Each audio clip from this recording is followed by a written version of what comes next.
പിതാവിന്റെയും പുത്രന്റെയും പരിശുദ്ധാത്മാവിന്റെയും നാമത്തിൽ ആമേൻ. അമ്മേ പരിശുദ്ധ അമ്മേ, അമ്മേ പരിശുദ്ധ ദൈവമാതാവേ, കൃപാസനത്തിലൂടെ ഞങ്ങൾക്കും ഞങ്ങളുടെ ദേശത്തിനും അമ്മ മധ്യസ്ഥം തേടി തന്ന എല്ലാ അനുഗ്രഹങ്ങൾക്കും കൃപകൾക്കും ഞങ്ങളിപ്പോൾ ഹൃദയം നിറഞ്ഞ നന്ദി പറയുന്നു. അമ്മേ പരിശുദ്ധമ്മേ, ദൈവമാതാവേ, 2004 ഡിസംബർ 7 ഉച്ചകഴിഞ്ഞ് 2:30 കൃപാസനത്തിൽ സംഭവിച്ച അമ്മയുടെ പ്രത്യക്ഷപ്പെടലിനെ കുറിച്ച് തിരുസഭയ്ക്ക് സമർപ്പിച്ചിരിക്കുന്ന പഠനരേഖകളുടെ സഭാത്മകമായ പഠനം ആരംഭിക്കുവാൻ ഞങ്ങൾ പ്രാർത്ഥിക്കുന്നു. അമ്മേ പരിശുദ്ധമേ, ഭൂസ്വർലോകങ്ങളുടെ രാജ്ഞിയായ അങ്ങേയ്ക്ക് ഭൗമസംരക്ഷണത്തിനായി പ്രപഞ്ചപ്രകൃതിയെ തന്നെ തിരുസഭ പ്രതിഷ്ഠിക്കുവാൻ ഈ പ്രത്യക്ഷീകരണം വഴി ഇടയാക്കണമേ. പരിശുദ്ധമേ, ജപമാല മാതാവേ, സകല കൃപാസനം പ്രാർത്ഥനയോടും ചേർത്ത് ഞങ്ങളിപ്പോൾ പ്രാർത്ഥിക്കുന്ന ഈ കുടുംബത്തിന്റെ പ്രത്യേക നിയോഗം പറ മക്കളെ.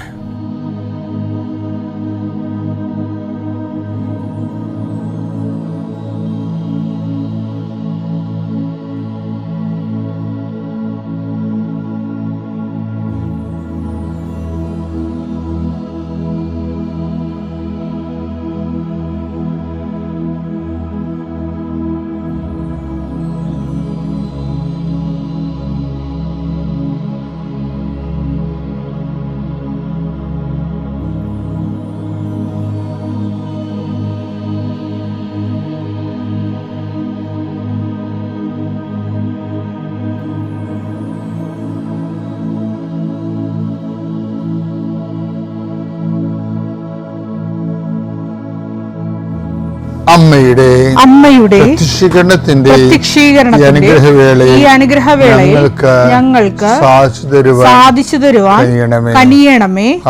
ആമേൻ. കർത്താവേ, നിന്റെ ഉന്നതമായ നാമത്തിന് സ്തോത്രം ചെയ്യാം. കർത്താവേ, നിന്റെ വിശുദ്ധ പൗരോഹിത്യത്തെ മഹത്വപ്പെടുത്തണമേ. കർത്താവേ, സഭയിലുള്ള സാന്നിധ്യം പ്രകടമാക്കണമേ. 40 വർഷം ഞാൻ അർപ്പിച്ച കൃപാന്റെ യുഗതിയാണ്. കൃപാസ്ഥാനത്താറെ ജീവനോടെ പ്രത്യക്ഷപ്പെട്ട മാതാവിന്റെ മാധ്യസ്ഥ ഇന്ന് അങ്ങയുടെ മക്കളെ പ്രാർത്ഥന കൂടുന്ന എല്ലാ മക്കൾക്കും വേണ്ടി പ്രാർത്ഥിക്കുകയാണ്. കർത്താവെ, നിരാലംബരായിട്ടുള്ള മക്കളെ ഞങ്ങൾ തിരിച്ച് ഇപ്പോഴ് അങ്ങയുടെ തിരുസന്നിധിയിൽ വേദനയോടെ ഓർക്കുന്നു. സഹായിക്കാൻ ആരുമില്ലാത്തവർ, അവരുടെ വിഷയം പോലും അവർക്ക് മറ്റുള്ളവരോട് സംസാരിച്ച് ഫലിപ്പിക്കാൻ അറിയാൻ പാടാത്തവർ, ഇൻ്റർവ്യൂവിന് ചോദ്യങ്ങൾ ചോദിക്കുമ്പോൾ അതിൻ്റെ ഉത്തരം പറഞ്ഞ് ഫലിപ്പിക്കാൻ ഭാഷ കൊണ്ട് പരിമിതപ്പെടുന്ന ആൾക്കാരുണ്ട്. ഈശോയെ കർത്താവെ, അവരൊക്കെ നീ ഒരു ചോദ്യം പോലും ചോദിക്കാതെ പല മനുഷ്യരെയും നീ റിക്രൂട്ട് ചെയ്യുന്നുണ്ട്. അത് സാക്ഷ്യം കേൾക്കുമ്പോൾ ഞങ്ങൾക്ക് ഭയങ്കര സന്തോഷമുണ്ട്. ആ കാര്യത്തിൽ എല്ലാ തരത്തിലുമുള്ള ആൾക്കാരെ നമ്മുടെ ബലഹീനതയിലാണ് അവൻ ഏറ്റെടുത്തതെന്ന് അങ്ങയെക്കുറിച്ച് പറഞ്ഞിരിക്കുന്നത് എത്ര മനോഹരമാണ്. ഞങ്ങളുടെ രോഗങ്ങൾ ഏറ്റെടുക്കുന്നവൻ, ഞങ്ങളുടെ ബലഹീനത ഏറ്റെടുക്കുന്നവൻ. പല ആൾക്കാർക്ക് ചിരിക്കാൻ പോലും പ്രയാസമാണ്. ചിലർക്ക് ഡിപ്രഷൻ ലുക്കാണ്. അവരെന്ത് പറഞ്ഞാലും അവർ ചിരിക്കത്തുമില്ല, സന്തോഷിക്കത്തുമില്ല, അവരെ മറ്റുള്ളവർക്ക് ഇഷ്ടവുമല്ല. ഇങ്ങനെ ബലഹീനമായിട്ടുള്ള വ്യക്തികളെ പോലും കർത്താവോട് ജീവിക്കുന്നതിന് മറ്റുള്ളവരെ സന്ധിപ്പിക്കുകയും അങ്ങ് അവർക്ക് പ്രത്യേകമായ കൃപയും അവരോട് മറ്റുള്ളവർക്ക് ഒരു താപവും എല്ലാം കൊടുത്തുകൊണ്ട് അങ്ങ് നിലനിർത്തുന്നുണ്ട്. കർത്താവെ, നിലനിൽപ്പിൻ്റെ വരം എല്ലാവർക്കും കൊടുക്കണം. നീ കണ്ണീരോടെ പ്രാർത്ഥിക്കുന്നു. ഈശോയെ, ഓരോ ദിവസവും രാവിലെ എഴുന്നേൽക്കുമ്പോൾ എന്നാത്തിനാ എഴുന്നേറ്റത് എന്ന് ചിന്തിച്ചിട്ട് ഒന്നും ചെയ്യാനില്ലല്ലോ, ആരും നമ്മളെ സഹായിക്കാനില്ലല്ലോ, ആര് ഞങ്ങൾക്ക് വേണ്ടി ആ തടസ്സം മാറ്റിത്തരും എന്നുള്ള വിഷയം. പരീക്ഷ എഴുതുന്ന കുഞ്ഞുങ്ങൾക്കുണ്ട്, ഇൻ്റർവ്യൂ അഭിമുഖീകരിക്കുന്ന ഉദ്യോഗാർത്ഥികൾക്കുണ്ട്. ഓർത്തിരുന്നെങ്കിൽ എനിക്കറിയാവുന്ന ക്വസ്റ്റ്യൻ ആയിരുന്നത്, പക്ഷേ ഞാൻ ഓർത്തില്ല. കഴിവില്ലാത്തവർക്ക് വേണ്ടി പ്രാർത്ഥിക്കുന്നു. നീ ഉടമ്പടി തന്നപ്പോൾ പറഞ്ഞത് not by merit but by grace എന്നാണ്. എന്നുവെച്ചാൽ ഞങ്ങളുടെ കഴിവിൽ ഇനി ആശ്രയിക്കേണ്ട കാര്യമില്ല, ഞങ്ങളുടെ കർത്താവിൻ്റെ കൃപയിൽ ആശ്രയിച്ചാൽ മതി. കൃപ അവൻ സൗജന്യ ദാനമായി എല്ലാവരിലേക്കും ഒഴുകുന്ന ഈ സമയത്ത് കർത്താവെ, അങ്ങയുടെ കൃപയ്ക്ക് അവകാശം ഓഹരിയാക്കാൻ ഞാനീ പ്രാർത്ഥിക്കുന്ന മക്കൾ അങ്ങ് പ്രത്യേകമായി ഒരുക്കണമെന്ന് പ്രാർത്ഥിക്കുന്നു. രോഗങ്ങൾ, അതുപോലെ തന്നെ ജീവിത പ്രയാസങ്ങൾ, സാമ്പത്തിക ബാധ്യതകൾ, ജീവിത മാർഗമില്ലാത്ത അവസ്ഥ, വരുമാന മാർഗമില്ലാത്ത അവസ്ഥ, കുടുംബത്തിന് സമാധാനം നഷ്ടപ്പെട്ട അവസ്ഥ, കുടുംബം ഭാര്യാഭർത്താക്കന്മാരെ പിരിഞ്ഞ അവസ്ഥ, മക്കളെ അകലങ്ങളിൽ അകപ്പെട്ടു പോയ അവസ്ഥ കർത്താവിൻ്റെ നാമത്തിൽ മാറിപ്പോകട്ടെ എന്ന് കൽപ്പിക്കുന്നു. വിശ്വാസ പ്രമാണം. സർവശക്തനായ പിതാവും ആകാശത്തിന്റെയും ഭൂമിയുടെയും സൃഷ്ടാവുമായ ദൈവത്തിൽ ഞാൻ വിശ്വസിക്കുന്നു. അവിടുത്തെ ഏകപുത്രനും ഞങ്ങളുടെ കർത്താവുമായ ഈശോ മിശിഹായിലും ഞാൻ വിശ്വസിക്കുന്നു. ഈ പുത്രൻ പരിശുദ്ധാത്മാവിനാൽ ഗർഭസ്ഥനായി കന്യകാമറിയത്തിൽ നിന്ന് പിറന്ന് പൊന്തിയോസ് പീലാത്തോസിന്റെ കാലത്ത് പീഡകൾ സഹിച്ച് കുരിശിൽ തറയ്ക്കപ്പെട്ട് മരിച്ച് അടക്കപ്പെട്ട് പാതാളങ്ങളിൽ ഇറങ്ങി മരിച്ചവരുടെ ഇടയിൽ നിന്ന് മൂന്നാം നാൾ ഉയർത്ത് സ്വർഗത്തിലേക്ക് എഴുന്നള്ളി സർവശക്തിയുള്ള പിതാവായ ദൈവത്തിന്റെ വലതുഭാഗത്തിരിക്കുന്നു. അവിടെ നിന്ന് ജീവിക്കുന്നവരെയും മരിച്ചവരെയും വിധിക്കുവാൻ വരുമെന്നും ഞാൻ വിശ്വസിക്കുന്നു. പരിശുദ്ധാത്മാവിലും ഞാൻ വിശ്വസിക്കുന്നു. വിശുദ്ധ കത്തോലിക്കാ സഭയിലും പുണ്യവാന്മാരുടെ ഐക്യത്തിലും പാപങ്ങളുടെ മോചനത്തിലും ശരീരത്തിന്റെ ഉയർപ്പിലും നിത്യമായ ജീവിതത്തിലും ഞാൻ വിശ്വസിക്കുന്നു. ആമേൻ. സ്വർഗ്ഗസ്ഥനായ ഞങ്ങളുടെ പിതാവേ, അങ്ങയുടെ നാമം പൂജിതമാകണമേ. അങ്ങയുടെ രാജ്യം വരണമേ. അങ്ങയുടെ തിരുമനസ് സ്വർഗത്തിലെ പോലെ ഭൂമിയിലും ആകണമേ. അന്നു വേണ്ടുന്ന ആഹാരം ഇന്ന് ഞങ്ങൾക്ക് തരണമേ.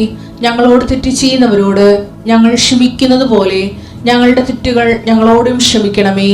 ഞങ്ങളെ പ്രലോഭനത്തിൽ ഉൾപ്പെടുത്തരുതേ, തിന്മയിൽ ഞങ്ങൾ രക്ഷിക്കണമേ. ആമേൻ. നന്മ നിറഞ്ഞ മറിയമേ, സ്വസ്തി. കർത്താവ് അങ്ങയുടെ കൂടെ സ്ത്രീകളിൽ അങ്ങ് അനുഗ്രഹിക്കപ്പെട്ടവളാകുന്നു. അങ്ങയുടെ ഉദരത്തിൻ ഫലമായി ഈശോ അനുഗ്രഹിക്കപ്പെട്ടവനാകുന്നു. പരിശുദ്ധ മറിയമേ, തമ്പുരാന്റെ അമ്മേ, പാപികളായ ഞങ്ങൾക്ക് വേണ്ടി ഇപ്പോഴും ഞങ്ങളുടെ മരണസമയത്തും തമ്പുരാനോട് അപേക്ഷിക്കണമേ. ആമേൻ. എൻ്റെ പ്രിയപ്പെട്ടവരെ, പിന്നെ ഞാൻ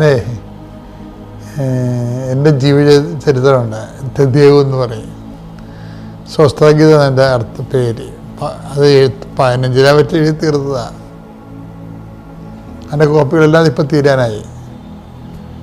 അത് വലിയ പുസ്തകമാണ്, 2000 പേജുള്ള പുസ്തകം. കാര്യം ഇത്രയും നാളെ ദൈവ വഴികളെല്ലാം അതിൻ്റെ അകത്ത് ഉണ്ട്, കടന്നു പോകുന്ന വഴികളെല്ലാം. മാതാവ് പ്രത്യക്ഷപ്പെടുന്ന വരെയുള്ള, അതിനുശേഷം സഭയുടെ പഠനങ്ങൾക്ക് വേണ്ടി അത് സമർപ്പിക്കുന്നവരെയുള്ള ജീവിതത്തിലുണ്ട്. അപ്പോൾ അതിനകത്ത് വെറുതെ ഞാൻ എഴുതിയണ കാലത്ത് എൻ്റെ മനസ്സ് ഞാൻ ഓർത്തതേ, എനിക്ക് ഈശോനെ സ്വീകരിക്കാൻ ഭയങ്കര കൊതിയായിരുന്നു. അതിൻ്റെ പ്രധാനപ്പെട്ട ആൾ അമ്മച്ചിയായിരുന്നു. അപ്പച്ചനാണ് എല്ലാ കാര്യത്തിനും ഇടപെട്ടെന്നെ പഠിപ്പിക്കണമെങ്കിലും ഈ ഈശോയെക്കുറിച്ചും കുർബാനയെക്കുറിച്ചും പള്ളിയിൽ പെരുമാറുന്നതിനെക്കുറിച്ചും ഒക്കെ പറഞ്ഞു തരണത് ദുഃഖ വെള്ളിയാഴ്ച, വലിയ വ്യാഴാഴ്ച, വലിയ ദിവസങ്ങൾ അപ്പന അതിനെക്കുറിച്ച് പറയും. പക്ഷെ അമ്മ അതിനെക്കുറിച്ച് അത് എങ്ങനെ പെരുമാറേണ്ടത് എങ്ങനെ എല്ലാം പറഞ്ഞു തരും. അപ്പോൾ എനിക്ക് ഈശോനെ സ്വീകരിക്കണ വേദപാഠത്തിന് വേണ്ടി വിട്ടപ്പോൾ തന്നെ അമ്മ പറയാൻ തുടങ്ങി ഓരോ കാര്യങ്ങൾ. അപ്പോൾ നമുക്ക് ഭയങ്കര കൊതിയായി ഈശോ നമ്മുടെ ഹൃദയത്തിൽ വരുന്നതിനെക്കുറിച്ച് കൊതി. എനിക്കാണെങ്കിൽ അതൊക്കെ മുമ്പ് എനിക്കൊരു അനുഭവം ഉണ്ടായത് കാരണം എനിക്ക് ഈശോയുമായിട്ട് 2 അനുഭവങ്ങൾ ഉണ്ടായിരുന്നു. ഞാൻ അപ്പനുമായിട്ട് ഈ 2-3 വയസ്സുള്ളപ്പോൾ ലാവമ്പട്ടം നടക്കാൻ പോകുമ്പോൾ ചെമ്പരത്തിക്കാട്ടിൽ ഈശോനെ കണ്ടായിരുന്നു. പക്ഷെ ഇവിടെ രൂപം കണ്ടായിരുന്നു. അപ്പോൾ അത് കാരണം എനിക്ക് ഈശോയുമായിട്ട് എന്തോ ഒരു അഫിനിറ്റി ഉണ്ട്. ഈശോയ്ക്ക് എന്നോട് താല്പര്യമോ എനിക്ക് ഈശോനെ ഇഷ്ടമുണ്ടോ ഉണ്ട്. അപ്പോൾ അതാണ് പിന്നെ ഫസ്റ്റ് എക്സ്പീരിയൻസ് ഫസ്റ്റ് കമ്മ്യൂണിയനാണല്ലേ. പക്ഷെ ഫസ്റ്റ് കമ്മ്യൂണിയനോട് അടുത്ത സമയത്ത്, ഇത്രയും തീക്ഷണ അടുത്തെങ്കിലും എൻ്റെ കാല് മുഴുവൻ ചൊറി പിടിച്ചു പോയി. എൻ്റെ എല്ലാ സന്തോഷവും പോയി. അന്ന് എനിക്ക് ദൈവശാസ്ത്രമൊന്നും അറിയത്തില്ല. അപ്പോൾ അതായത് കാല് മുഴുവൻ ചൊറി പിടിച്ചിട്ടേ അത് അവിടെ ഗവൺമെൻറ് ആശുപത്രിയാണ് ഉള്ളത്, ഒരു ചെറിയൊരു ഡിസ്പെൻസറി. അവിടെ പോയി കാല് കാണിക്കും. അപ്പോൾ അവർ ഈ വയലറ്റ് നിറത്തിലുള്ള ഒരു മരുന്ന് ഒഴിക്കും. പക്ഷെ അതുകൊണ്ട് ചിലപ്പോൾ വീട്ടിൽ വരുമ്പോഴും വേദനയും ഇങ്ങനെ തൊലിയൊക്കെ ഇങ്ങനെ മരിച്ചു പിടിച്ച് വേദനയും പഴുപ്പ് ചാടലൊക്കെ ഉണ്ട്. ഭയങ്കര സങ്കടമാണ്. അപ്പോൾ അതിനിടയ്ക്ക് സമയം അടുക്കും തോറും ഇതിൻ്റെ പഴുപ്പും ചൊറിയും കൂടിക്കൊണ്ടിരിക്കും. അപ്പം അത് സാൻഡൊക്കെ നമ്മൾ സാധനമുള്ളത്, ഈ വെള്ള ഷൂസ് പോലെയുള്ള ഒരു നെയ്ത്ത് തൊട്ടി പോലെ ഇരിക്കുന്ന സാധനം, അതാണ് കാലം പൂട്ടുന്നത്. അപ്പോൾ അതുപോലെ തന്നെ സോക്സൊക്കെ വാങ്ങിച്ച്, സോക്സ് ഇട്ടപ്പോൾ തന്നെ ഈ ചൊറിയുന്ന പഴുപ്പും അതെല്ലാം പുറത്തു പോകുന്നു സോക്സിൻ്റെ. സ്റ്റാൻഡക്സ് കൂടി എടുത്ത് പൂട്ടിക്കഴിഞ്ഞപ്പോൾ അതിങ്ങനെ ബെൽറ്റിൽ പൂട്ടണ പോലെയുള്ള ബഗ്ഗുള്ളതാണ്. അവർ പൂട്ടിയ നല്ല വേദന, കാലകത്തിരുന്ന് പഴുത്ത് വിങ്ങിയണേ. അതിനിടയ്ക്ക് വേറൊരു കോമഡി സംഭവിച്ച്, അപ്പന് ചില്ലറ കലാപരിപാടിയൊക്കെ ഉള്ള കാരണം അപ്പൻ പറഞ്ഞ് ഈ തലയൊക്കെയാണ് കപ്പലയില്ലേ ഞാനുണ്ടാക്കി തരാമെന്ന് പറഞ്ഞു. അപ്പം അപ്പനങ്ങനെ അപ്പന് അതിന് വേണ്ടി കുറേ ഒരാഴ്ച കഷ്ടപ്പെട്ട് കുറേ ലാത്തപ്പേപ്പറും കമ്പിയൊക്കെ വാങ്ങിച്ച്, ഇപ്പോൾ ഓർക്കുമ്പോൾ ഭയങ്കര സങ്കടം, ഒരു കോമഡി തോന്നും. അന്ന് ഞാൻ ശരിക്കും ചമ്മിപ്പോയി കുട്ടികളുടെ കൂട്ടത്തിൽ. എന്ന് വെച്ച് കഴിഞ്ഞാൽ അപ്പനാണെങ്കിൽ ഇത് അപ്പൻ ഒറ്റ നിൽക്കുക. കാര്യം അപ്പനോട് എതിർത്ത് പറഞ്ഞാൽ ചിലപ്പോൾ കാരണക്കൂട്ടി അടി കുടിക്കും. അപ്പനെങ്ങനെയാണ് അപ്പൻ്റെ സ്വഭാവം അതാ. അതായത് അപ്പം പറയണ അനുസരിച്ച് പോയില്ലെങ്കിൽ എൻ്റെ തൊണ്ടിലൊക്കെ ഭയങ്കര അടി കിട്ടുന്നുണ്ട്, ഇരിക്കപ്പെടുന്ന അടിയും ചെയ്യും. അപ്പോൾ അതുകൊണ്ട് ഞാനൊന്നും വേണ്ടിയില്ല, അപ്പനിട്ട് ചെയ്യണത്. നോക്കിയപ്പോൾ ഈ വീതിയുള്ള ഒരു കിരീടം ഈ മാതാവിൻ്റെ ഒക്കെ തല വെച്ചേക്കണ കിട്ടിയിട്ടില്ല, അതിൻ്റെ വലിയൊരു ടൈപ്പ് ആ സാധനം ഉണ്ടാക്കിയിരിക്കണേ. ഓ എൻ്റെ അമ്മയെ. പിന്നെ അപ്പൻ്റെ സന്തോഷത്തിന് അപ്പം കുറേ മുല്ലപ്പൂ മൊട്ട് 2 മുഴം മൊട്ട് മേടിച്ചിട്ടുണ്ടായിരുന്നു. അതൊക്കെ ഈ കിരീടത്തിൻ്റെ ഇടയ്ക്ക് കെട്ടി. അപ്പം വിചാരിച്ചത് പള്ളി വരുമ്പോൾ വിരിയുമെന്ന് വിചാരിച്ചു, ആര് വിരിയാൻ. അതൊക്കെ അപ്പം ഞാനൊരു ശരിക്കും പരിഹാസ രാജാവായിട്ടാണ് പോകണത്. ശരിക്കും കാലെ പഴുപ്പും വേദനയും അത് മുഖത്ത് ശരിക്കും കാണും. പിന്നെ തലയിൽ ഈ കിരീടം. അപ്പോൾ കുർബാന സ്വീകരണം എന്ന് പറയണതേ വല്ലാത്തൊരു പീഡാസകനമാണ്. മരിച്ചില്ലെന്ന് മാത്രമേ ഉള്ളൂ, പീഡാസകനമാണ്. പിന്നെ ഒരു ആൾക്കാരെ നമുക്ക് കളിയാക്കുമല്ലോ. എനിക്ക് പക്ഷേ കർത്താവാണ് ഇതൊക്കെ ചെയ്തതെന്ന് അറിയത്തില്ലായിരുന്നു. ഞാൻ അപ്പോഴാണ് ഇതൊക്കെ ചെയ്തത് എനിക്കിരുന്നത്. വളർന്നു കഴിഞ്ഞപ്പോഴാണ് മനസ്സിലായത്, നിന്നെ ഞാൻ ആദ്യമായിട്ട് വരുമ്പോൾ നിന്നെ ഞാൻ എന്നെപ്പോലെ ആക്കിയായിരുന്നു. പരിഹാസ രാജാവായിട്ട്, കാലം മുഴുവൻ കൈ മുഴുവൻ വ്രണമായിട്ട്, തലയിലൊരു കോമഡി തൊപ്പിയും ആക്കിയിട്ടാണ് നീ പോയത് എന്നെ സ്വീകരിക്കാൻ വേണ്ടി. ഇപ്പോൾ ഓർക്കുമ്പോൾ ഭയങ്കര അഭിമാനം തോന്നും. അപ്പനല്ല ചെയ്തത്, കർത്താവാണ് ചെയ്തതെന്ന്. എന്താ കാര്യം? ക്രിസ്തുവിനോട് ബന്ധപ്പെടുന്ന എല്ലാ വിഷയങ്ങളിലും ഒരു സഹനത്തിൻ്റെ കണ്ടന്റ് എപ്പോഴും ഉണ്ടാകും. അത് പുള്ളിക്കാരൻ തന്നെ നമുക്ക് ഈ ആൾക്കാരെ കല്യാണത്തിനൊക്കെ കൊണ്ടുവന്ന് സമ്മാനം തരത്തില്ലേ?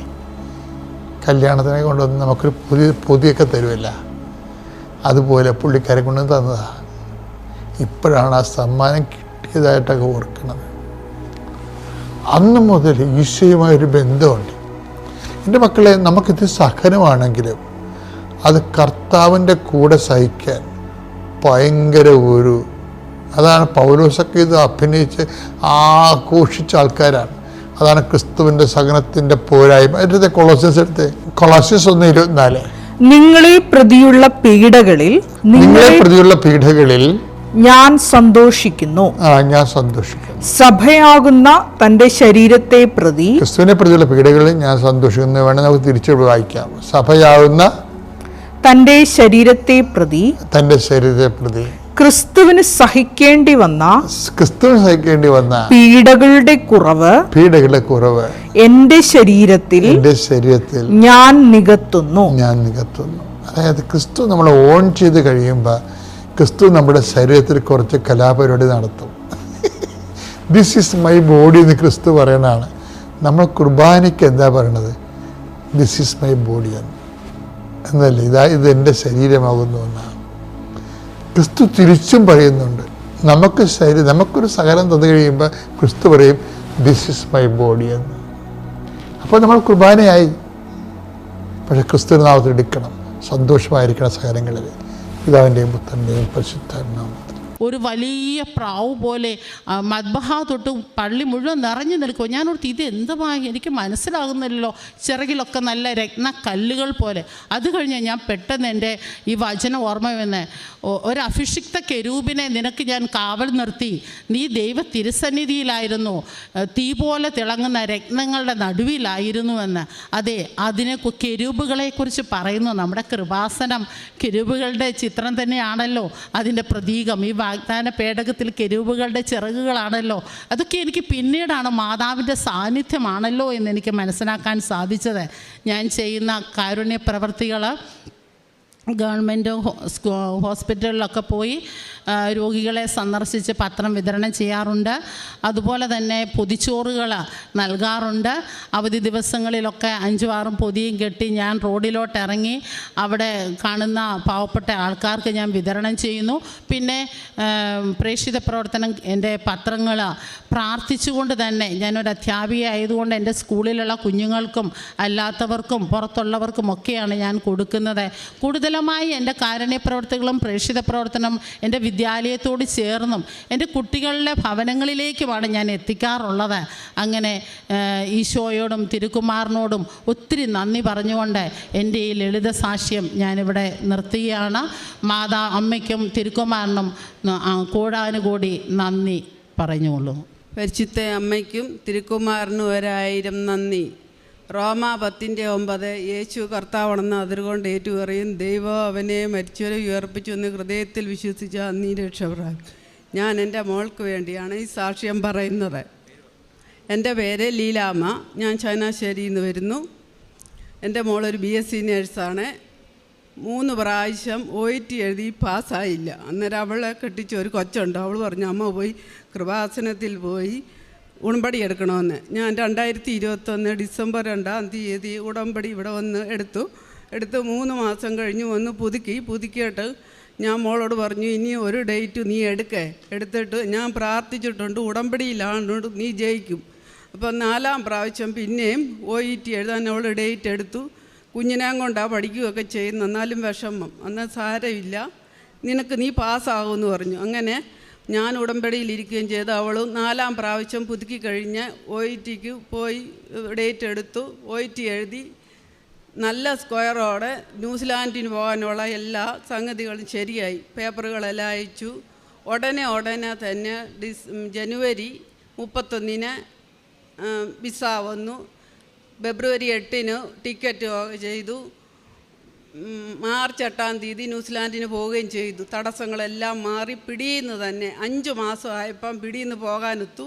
അവിടെ ചെന്ന് 3 മാസം അവിടുത്തെ കോഴ്സ് പഠിച്ചാലേ ജോലി കിട്ടത്തുള്ളൂ. അങ്ങനെ അത് പഠിച്ചു. ഇപ്പം ജോലിയിലാണ്, ഒരു കുഴപ്പമില്ല. അത് കഴിഞ്ഞ് എൻ്റെ 2-ാമത്തെ സാക്ഷ്യം, മോൾ 5 മാസം കഴിഞ്ഞ് പോയപ്പം കുഞ്ഞിനെയും ഭർത്താവിനെയും കൊണ്ടുപോകാനായിട്ട് ശ്രമിച്ചു. ഉടനെ തന്നെ അതെല്ലാം 5 മാസമായപ്പം കൊച്ചിനെയും ഭർത്താവിനെയും കൊണ്ടുപോയി. അവിടെ ചെന്ന് അവിടെ 2 പേർക്കുണ്ട് ജോലി ഉണ്ടായാലേ ജീവിക്കാനൊക്കത്തുള്ളൂ. അപ്പം കൊച്ചെന്നോട് പറഞ്ഞു, പുള്ളി ചെന്നിട്ട് 2 മാസമായിട്ട് പഠിച്ച പണി തന്നെയാണ് നോക്കുന്നത്, വേറൊരു പണിക്കും പുള്ളി പോകത്തില്ല.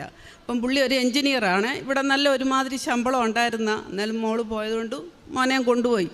അവിടെ ചെന്ന് ആ പണി നോക്കിയിട്ടൊന്നും അങ്ങോട്ട് കിട്ടുന്നില്ല. ഡിസംബർ മാസത്തിൽ അവിടെ ക്രിസ്മസിൻ്റെ ബഹളവും കാര്യങ്ങളൊക്കെ അത് കാരണം പറഞ്ഞു ഇപ്പം ഇന്നില്ല. അത് കഴിഞ്ഞു ഡിസംബറിൽ പുള്ളി എല്ലാ വർഷവും വീട്ടിൽ വെച്ചു ഈ നോയമ്പെല്ലാം എടുക്കും. അവർ അമ്മ എടുപ്പിക്കും, മോനെ കൊണ്ട് എല്ലാ നോയമ്പ് എടുപ്പിക്കും. അപ്പം ഞങ്ങളോട് വിളിച്ചു പറഞ്ഞു, അമ്മേ എബി എന്നാണ് പറയുന്നത്, എബിച്ചൻ നോയമ്പ് എടുത്തിട്ടുണ്ട്, അതുകൊണ്ട് അത് ജോലി കിട്ടുമായിരിക്കും. ഞാൻ പറഞ്ഞു ഒരു കുഴപ്പമില്ല, ഈ ഡിസംബർ കഴിയുമ്പം മോൻ ആ പണി തന്നെ കിട്ടുമെന്ന് പറയും. അങ്ങനെ മോനും ഉപവാസത്തിൽ ഇരുന്ന് ഞങ്ങളും പ്രാർത്ഥനയും നോയമ്പുമായിട്ടിരുന്ന് അമ്മ മാതാവിനോട് ഞാൻ പ്രത്യേകം പ്രാർത്ഥിച്ചു, അമ്മ നോയമ്പ് കഴിയുമ്പോൾ മോൻ ഒരു ജോലിയോടെ അറിയിക്കണം. അങ്ങനെ 2 ആഴ്ച കഴിഞ്ഞു. ഞാൻ പിന്നെ ഇവിടെ വന്ന് പുതുക്കിയിട്ട് പോയി. 2 ആഴ്ച കഴിഞ്ഞപ്പോൾ മോള് വിളിച്ചു പറഞ്ഞു, അമ്മയെ പഠിച്ച പണി എൻജിനീയർ തന്നെ ജോലിയായിട്ട് തന്നെ ജബിയെ വിളിച്ചു. ഈ ജനുവരി 22 അവിടെ ആ ജോലി തന്നെ മോന് കിട്ടി. അങ്ങനെ അമ്മ മാതാവ് അനുഗ്രഹിച്ചു. പിന്നെ എൻ്റെ 3-ാമത്തെ സാക്ഷി എന്ന് പറഞ്ഞാൽ എൻ്റെ അനിയത്തിയുടെ മോള് സൗദിക്ക് പോകാനായിട്ട് 1 കൊല്ലമായിട്ട് പരിശ്രമിക്കുമായിരുന്നു. 27 വയസ്സായ മോളാണ്. അപ്പം എന്നോട് പറഞ്ഞു, പേപ്പി പോകുമ്പോൾ എൻ്റെ കാര്യം കൂടെ പ്രാർത്ഥിക്കണേ, നിയോഗത്തിൽ വെക്കണേന്ന് പറഞ്ഞു. ഞാൻ പറഞ്ഞു, മോനെ ഞാൻ പ്രാർത്ഥിച്ചു, നിയോഗത്തിൽ വെച്ചോളാം, ഞാൻ ഇവിടെ വന്ന് സാക്ഷ്യപ്പെടുത്തിക്കോളാം, നീ പേടിക്കണ്ട. അങ്ങനെ 5-ാമത്തെ പ്രാവശ്യം ഞാനിവിടെ പുതുക്കാൻ വന്നു. പുതുക്കി പോയി ഒരാഴ്ച കഴിഞ്ഞപ്പം കുഞ്ഞിനെ കഴിഞ്ഞ മെയ്യിലെ സൗദിക്ക് പോകാൻ സാധിച്ചു. ഇപ്പം ജോലിയിൽ തുടരുക, ഒരു കുഴപ്പവും. എനിക്കൊരു 10 വർഷമായിട്ട് അലർജി രോഗമാണ്. ഒരു മരുന്നും കഴിക്കാൻ മേല, പാരസെറ്റാമോൾ അല്ലാതെ ഒന്നും കഴിക്കത്തില്ല. എന്ത് അസുഖം വന്നാലും അത് മാത്രമേ കഴിക്കാനൊക്കത്തുള്ളൂ. കാലാണ് എപ്പോഴും പൊട്ടി വേദനയോട് വേദന. അപ്പം ഞാൻ ഇവിടുന്ന് പോയ പിന്നെ ഒരു മരുന്നും കഴിക്കാതെ ഉടമ്പടി തൈലം എടുത്ത് വിശ്വാസ പ്രമാണം ചൊല്ലി പ്രാർത്ഥിച്ചതിൻ്റെ ഫലമായിട്ട് ഉപ്പിട്ട് വെള്ളവും കുടിക്കുകയും എല്ലാം ചെയ്തിട്ട് ഇപ്പം പൊട്ടലൊന്നുമില്ല, കാല് നല്ലോണം സുഖപ്പെട്ടിരിക്കുവാണ്. പിന്നെ 5-ാമത്തെ സാക്ഷി എന്ന് പറഞ്ഞാൽ ഞാൻ അന്ന് 2021 ചുമ്മാതെ എഴുതിയത് നമുക്ക് നടക്കത്തില്ല, എന്നാലും ഒരു വണ്ടി മേടിക്കാനായിട്ട് എഴുതിയായിരുന്നു. ഞാൻ ആ കാര്യം അങ്ങ് മറന്നുപോയി. 2021 അപ്പോൾ കഴിഞ്ഞ ആഴ്ച ഞാൻ പുതുക്കാൻ വന്നപ്പോൾ 2 ആഴ്ച മുമ്പ് പുതുക്കാനായിട്ട് വന്നപ്പോൾ ഞാൻ ഓർത്തു ഞാൻ ഉടനെ ഒരു വണ്ടി മേടിക്കാൻ പുതിയ വണ്ടി മേടിച്ചു. അമ്മമാതാവ് എന്നെ ഓർപ്പിച്ചതാ. അല്ല, ഇപ്പം ഇത് മേടിക്കേണ്ട കാര്യമില്ല, ഉടനെ മേടിച്ചു. ഞാൻ പറഞ്ഞു അതാ നമ്മൾ കഴിഞ്ഞ ആഴ്ച പോകാഞ്ഞത്. ഈ ആഴ്ച നമ്മൾ ഈ വണ്ടിയുടെ കാര്യം പുത്തനൊരു വണ്ടി മേടിക്കാൻ അമ്മമാതാവ് സഹായിച്ചു. അങ്ങനെ 5 നിയോഗം എൻ്റെ കാര്യം സാധിച്ചു. പിന്നെ എനിക്ക് ഒരു വിഷമം ഉണ്ടെന്ന് പറയാൻ എൻ്റെ മോനും 6 മാസം മുതൽ പിക്സ് വരുന്ന രോഗമാണ്.